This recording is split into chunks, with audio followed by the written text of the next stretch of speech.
everybody and welcome. This is going to be an intuitive tarot reading for the month of October for Aquarius, Sun, Moon, Rising, as well as Venus placement. So let us look into this.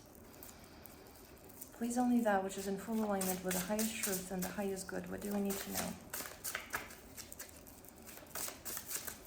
What do we need to know?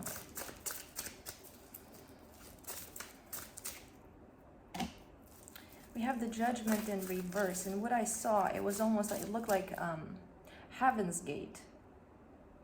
Like the stereotypical, you know, white clouds and golden gate kind of gate. At the same time, we have the Judgment in reverse. And the feeling that I get with this is this,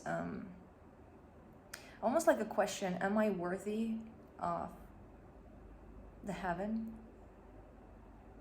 It also feels like certain external criteria that you might have internalized or that you might be entertaining in the context of this question. Like, am I good enough? Like, do I deserve it? Also, the feeling that comes with this is that you deserve it just by, yeah, see, there is this worry about it. And this can be conscious or subconscious. If this is subconscious, it can express in feelings of guilt and feelings of low self-esteem, in constant doubting of yourself, in self-punishment.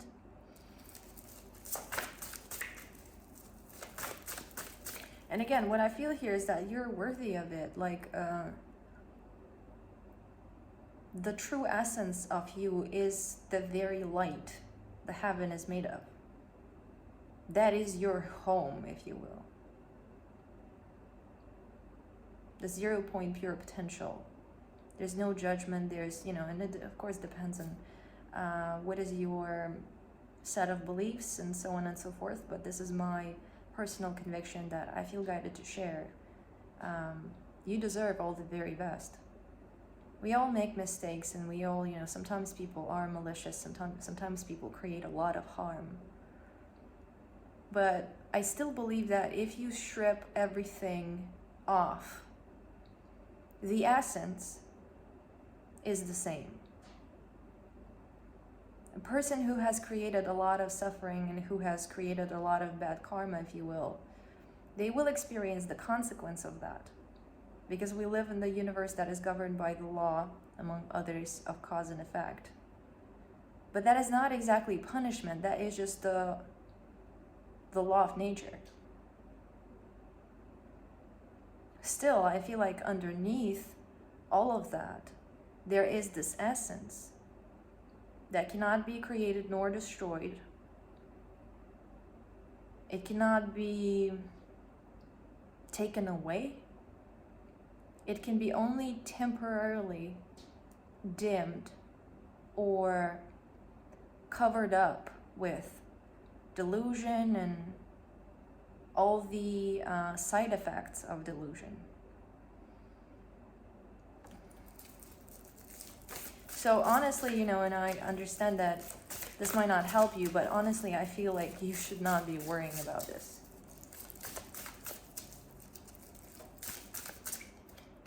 And also, I think it's going to be very beneficial for you to strive and see all the best within yourself. You know, maybe there's something that you have done that you blame yourself for. There is this self-judgment.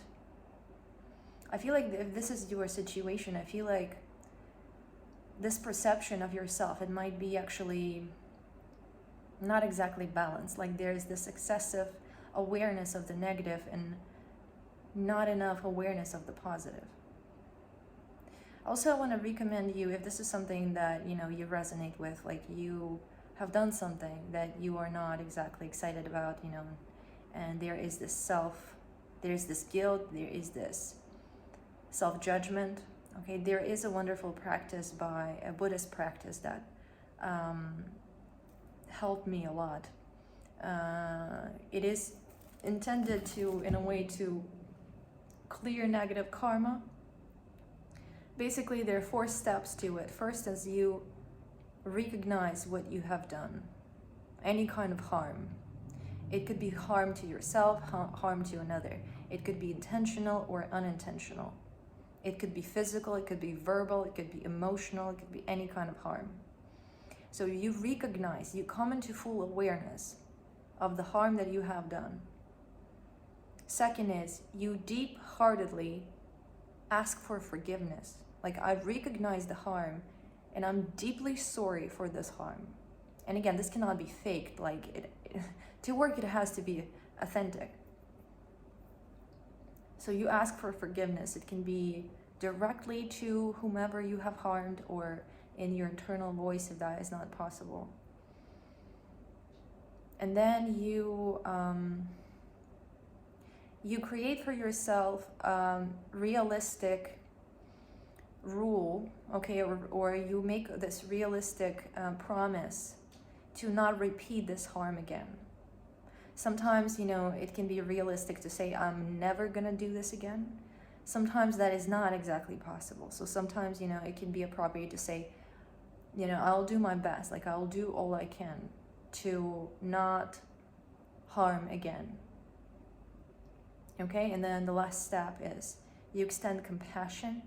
You extend compassion again to whomever you have hurt, to yourself, and to all there is. So in my experience, this helped me a lot, because what it does, it brings things into awareness. It makes you learn the lesson in a way, and I become aware of it more deeply, I guess. And then it does a particular energetic transmutation to this experience. Because whatever you intend, whatever you think about, whatever you become aware of, whatever whatever action you commit in your thoughts, in your words, in your actions, okay, that has an effect. So as you become aware, this is the harm that I have done, and I'm deeply sorry for it, and I promise I'm not going to do it again, and I extend compassion to all involved. Again, that transmutes the guilt.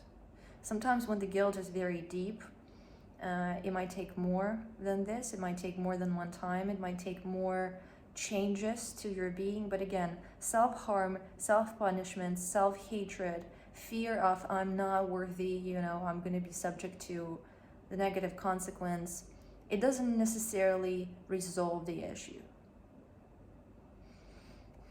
And again, if this is not something that you resonate with, having done something, but there's just generally this awareness of your imperfection, I strongly suggest you intentionally balance out your perception with looking for the good, looking for the light within yourself, looking for proof that you are that light, that you have all the potentials within yourself, and it can be, those potentials can be expressed one moment as doing harm, unwillingly or out of delusion or, reactively.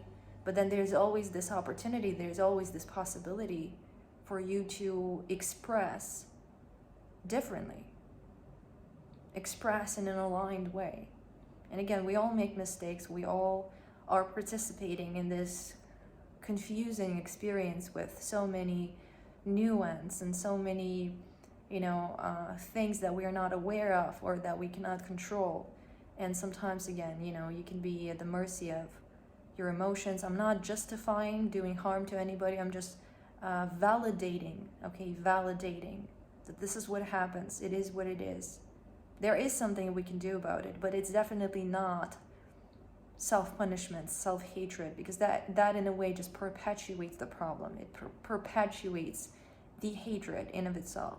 And as you perpetuate the hatred within yourself, towards yourself, you perpetuate it in the greater, consciousness field. So it's not the solution, okay? Putting the work in to transmute this shadow, to transmute this pain, to transmute this fear, to transmute this guilt. And again, as you actualize this transmutation, you're actually doing great service to your own soul, to your own being, as well as to the collective.